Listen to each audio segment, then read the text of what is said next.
Alam niyo ba ang salt noon diyan nag-umpisa yung sweldo, in the word salary, Talaga? salarium. Yes. Talaga? Galing yan sa salarium. Sinusweldo ng mga Romans noon asin. Asin.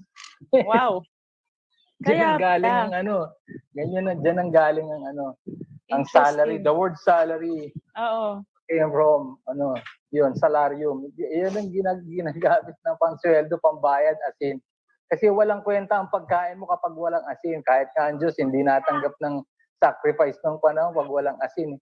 Number one, preservative yan ang laman. Oo. Hindi lang laman ng mga, yung mga isda, mga hayop. Lahat, pati yung tao, na kailangan i-preserve.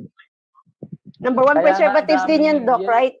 Kaya nga ang daming binubulati, mga bata pa lang Kaya iwasan yung magkaroon ng bulati yung mga anak nyo. Painumin nyo ng tubig na may asin.